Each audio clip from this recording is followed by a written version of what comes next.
dashing through the snow in a one-horse open sleigh, o'er the Hello again, word lovers, and happy Christmas. Christmas, of course, is the first word we're going to investigate. I think we know what it means, don't we? Christ, Mass, the birth of Christ. But what does Christ mean? Christos. This is a word which in Greek meant the anointed and was the Greek translation of anointed in Hebrew, which is Mashiach, from which we get Messiah. So Messiah and Christ have the same meaning, and they don't point to that one Jesus Christ that we all know by the name of Christ. There were many Christoses walking around the deserts in those days, many Mashiachs. And the Mass part, birth of, to celebrate the birth of a certain person, for example, Martinmas, which is the funeral day of St. Martin of Tours, the 11th of November, if you want to celebrate that one. We also use the word Yule to mean Christmas in England. This is from Gael, which was the Old English word for Christmas Day or Christmas Tide, the time around Christmas. And this is from Old Norse, one of our great mines for English vocabulary. Yule, which was a heathen feast. Yule, with the J spelling, was borrowed in Old French as jolif. And that's where they get their modern word for pretty or nice. C'est très joli. Although originally it meant festive. The day before Christmas is Christmas Eve, from Afen in Old English, which came to mean the day before a saint's day or festival in the 13th century, as in Halloween, the day before All Hallows Day. Hallow meaning holy person, as in modern German, Heilige, der Heilige Geist, is the Holy Ghost. And I'll leave it there. I mean, I'm very fond of going back to the Proto-Indo-European roots, as you'll know if you follow the series. Hailo meant whole, uninjured, of good omen. But I don't want to dig too deep in that direction here. Let's just skim over the surface of some Christmassy words. Christmas, often spelt with an X, which I used to think was the lazy way of writing Christ, but this has a very, very archaic usage and is simply an abbreviation for Christ in the Greek spelling of Christos, where the ch is written as a cross. This seems to me the most logical explanation, though some say it is simply the symbol of the cross used as a substitute for Christianity. The Chi-Rho symbol is another possible source of it, and far too deep to go into here. Speaking of things which are too deep to go into here, Happy Christmas. Happy could have an interesting etymologies all to itself. It's from Old English gahap, which means convenient, going back to a Pi root, Proto-Indo-European, kob, meaning suitable, something which is suits or fits, existing also in Sanskrit, apparently, kob, good omen, and Old Irish, where it means victory. However, if we spin up through the centuries, we get to Norwegian again, and hepa, meaning lucky or favourable. And this has a lot of branches going out to lots of different words, but there isn't time for that now. Let's speed on. Let's have a look at the nativity scene, which is much more of a tradition here in Spain, where it's known as the Belén, which is the Spanish for Bethlehem. Beth is house in Hebrew, and it's the house of Lahmu and Lahamu, who were Mesopotamian agricultural deities. Indeed. So what's in our nativity scene?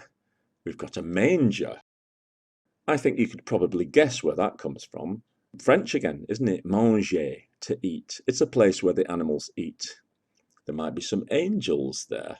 Angelos, messengers in Greek. And they're bringing us glad tidings. Tidings being news, of course, from the Old English tidan, which is to happen.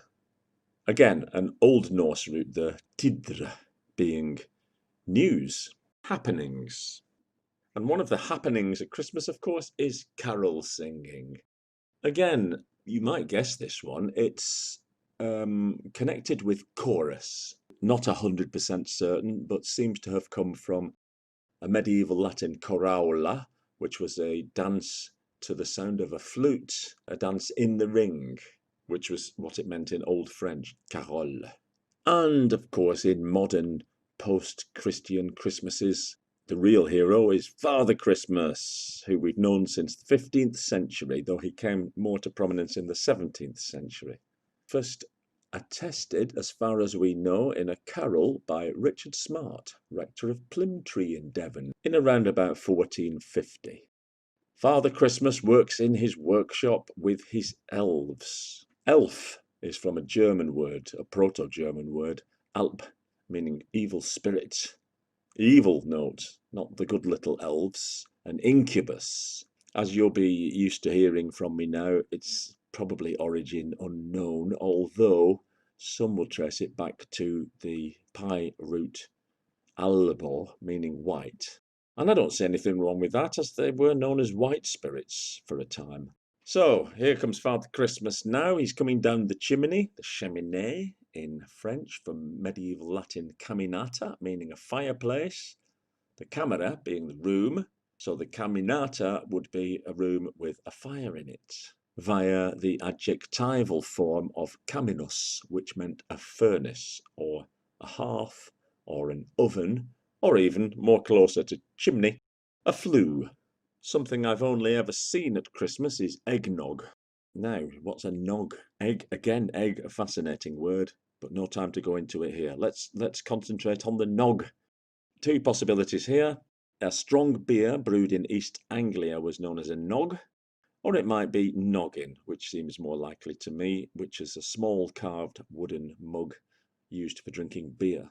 We may hear about peas pudding, but we probably won't eat it. I've never had it in my life. Peas being a misunderstanding by the English as a plural.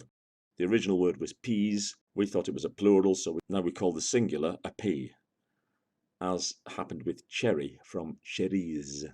And now that we've eaten, we should all perhaps go a wassaling, another Christmassy word that I never was sure about. This is from the mid-12th century, again from the Norse. Vesheil, be healthy. That's my command to you. Vesheil.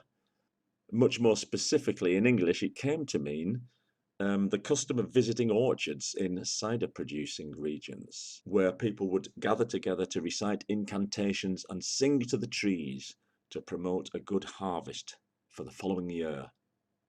And if Christmas follows its usual course, we'll all be wassailed out come Boxing Day.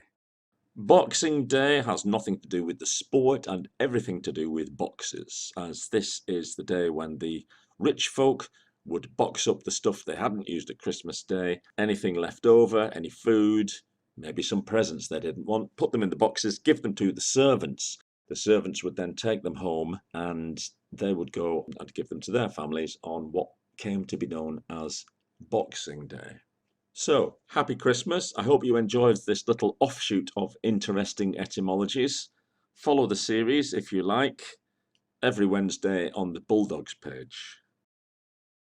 Right, I'm off to pull some crackers and maybe eat some of those little orange, sort of orange slice and lemon slice little candies that we, do they still do?